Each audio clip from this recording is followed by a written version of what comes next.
Hello guys, it's Rickaquaog here and welcome to another video. So I've been using Starlink for the past 2 weeks now, and there's a lot I'm going to be sharing with you, especially if you find yourself in a region that Starlink is not natively available as at the moment that I'm making this video. Make sure you watch this video, or if you find yourself in Ghana and you are thinking about purchasing a Starlink right now. So let's get right to the video. So after posting an unboxing video a couple of days ago, this is a question that I found and I think it should be the first thing I'll answer. That is, what is Starlink? Starlink basically provides us with internet. The traditional internet that we are used to in our homes here in Ghana normally transfer internet to us through cables or cellular towers. That is what we've been using for all these years. But when it comes to Starlink, this actually connects directly to orbiting satellites around the Earth. They're literally orbiting very close to the Earth, giving us direct internet connection. In theory, it should be able to give us low latency and all, and better download speeds, but we're going to talk about that later on in the video. So one advantage of Starlink is that you don't have to be close to cellular towers or fiber optic cables. No matter where you find yourself, you should be able to connect to the satellites above and get internet connection. So that is how Starlink basically works. So now, how do you buy it? So to get one of these, all you have to do is go to the Starlink website, starlink.com, and you put in your location. And for instance, if I put in Kaswa, you're going to realize Starlink is currently not available officially in Ghana. And it looks like it's going to be available in the third quarter in 2024, so very soon. So you can just do your down payment, and when it's available, they are going to deliver to you. But if you can't wait like me, you can get some from resellers here in Ghana that probably got it from Nigeria, Kenya, US, or other countries. And the thing about this is, the original price of the hardware is about $600. You could probably get it for maybe 9,000 to like 14 or 15,000. But right now, one of the best prices you should be paying will be around 11,000 Ghana cedis. So if you finally purchase one of these, what comes inside the box? Inside the box, you find this metallic stand, which will help you mount it anywhere outside. It's actually very, very steady. Then you also get the satellite itself. This is what receives and sends the signal to the satellites hovering around the Earth. You also get a 50 feet cable. Hopefully, when I say hopefully, you'll be able to go to your ceiling and come back to your room or wherever you want to mount your router. Then you get a router itself, then of course the power adapter. You can find a manual inside to help you set this up if you want to read the process.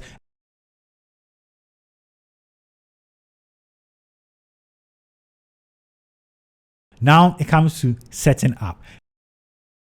This I think is definitely a very important part, because I know a couple of people here in Ghana with the Starlink routers that they can't set up, mainly because they might not know where the Starlink dish was obtained from. Setting up your Starlink dish, for instance, if you bought it from Nigeria, is different from the way you set it up if you bought it from Kenya or USA. Hence, the price differs too. So make sure that when you're buying a Starlink router from any of the resellers, you know the country that they bought it from. If they bought it from Nigeria, if they bought it from US, if they bought it from Australia, you need this information to be able to set it up to create an account and pay for it.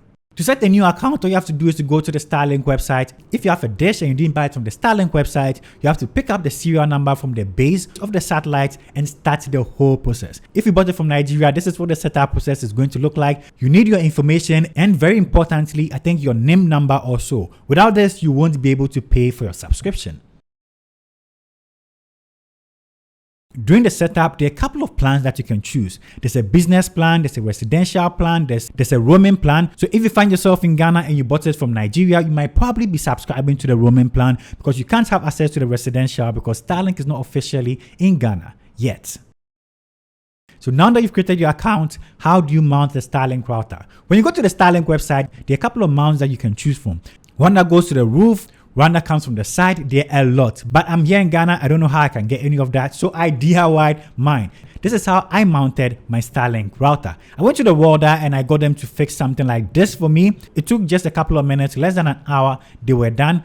Then I mounted my satellite on this and I fastened it. Make sure I fastened it.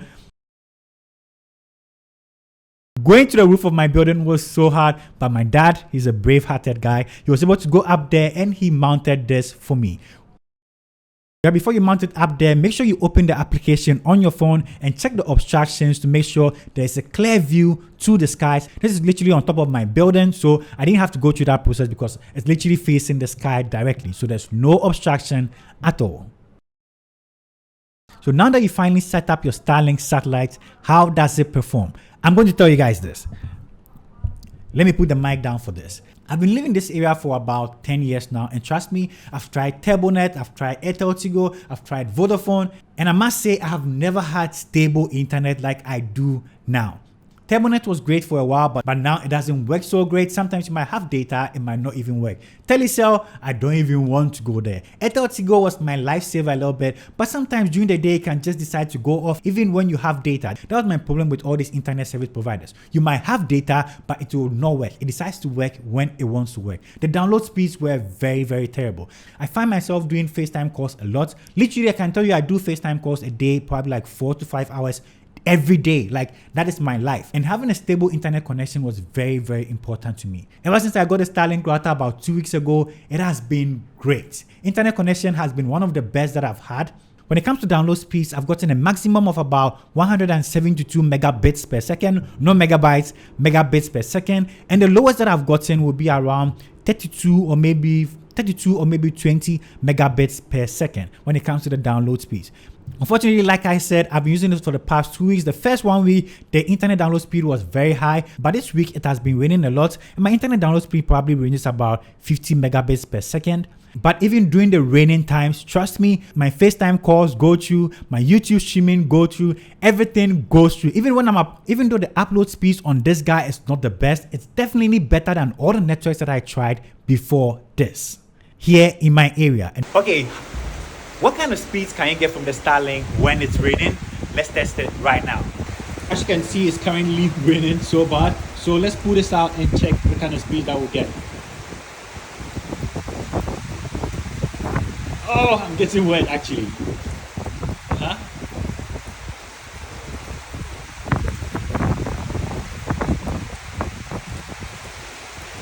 Wow, upload is actually impressive.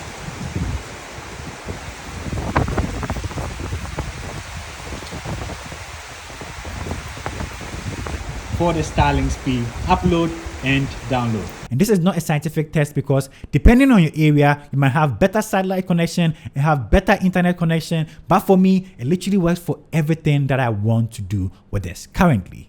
But when it comes to gaming, I think this is where a lot of people are not going to be excited. I couldn't test the latency out the first week that I got this because I was getting high internet speeds the first week that I got it. This week it has been raining a lot. I haven't been getting high internet speeds. But when I'm playing something like PUBG, the latency was actually very bad. It was about 132 milliseconds, which is not the best. If you're a professional gamer, maybe this might not work for you. But also, this is what I am getting in my area. What you might get in your area might be different. But weirdly, it didn't actually affect my gameplay. My games were kind of playing smoothly. A few days ago, I was getting about 82 milliseconds, which was also not the greatest, but it still plays very well. And right after I shot this video, I actually checked the latency again, that is the ping. And as you can see, this time around, I'm getting 26 milliseconds, which is actually really good. Professional gamers might probably be targeting about less than 25, but all in all, this is really good. Now, how many devices can I actually connect to my router?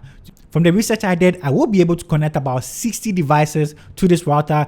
I think after connecting my TV, all my phones, my portal, maximum I've connected to it, maximum maybe 8 or 10 devices at a time. And the good thing about these routers is that each and every device will be getting that particular speed. So it's not like they're going to be sharing 32 megabits per second between all the different devices. They are all going to be getting 32 megabits per second, which is very important and which is very cool. And yes, you will be paying a monthly subscription. For instance, I got mine from Nigeria. The first subscription that I paid was about 49,000 Naira, which is literally about 500 Ghana cedis. So comparing it to data services here in Ghana, this is what I found. In my office, we use the Vodafone fiber network and we pay about 410 Ghana cedis for about 250 gigabytes of data for a month. But with this, I pay about 500 Ghana cedis and I have unlimited internet connection, and internet connection that's actually faster than my fiber that I have in my office, which is really, really cool. The fact that I don't have to worry about internet connection again, and it works every time. Unlike Telecel, sometimes when like it rains or the light goes off and the internet literally just goes off. I don't know what Telecel and ECG have been doing, but sometimes when the lights go off, the fiber just decides not to work as well. That is what I was experiencing from my office. But here, where I find myself, Fiber doesn't even get here. There's no fiber optic cable around. There are no phone lines here. So I've never gotten the opportunity to try fiber here. But I've used fiber for all these years in my office and I know how it performs. And this for the past 2 weeks has been one of the best experiences that I've had. Yes, I've been using this for the past 2 weeks. So make sure you stick around. For the next couple of weeks because I'm going to bring you my full review if you should buy this. But in summary, what I can tell you is that if you need internet at a place that you don't get good internet connection, Starlink is definitely a good choice to go. I don't run a company, I'm just in my home, and this is one of the fastest internet connection I've ever had in the past 10 years. So as usual, if you're new to this channel, make sure you subscribe, more breakdown videos on this, and I'll see you guys in my next upload. Peace, I'm out.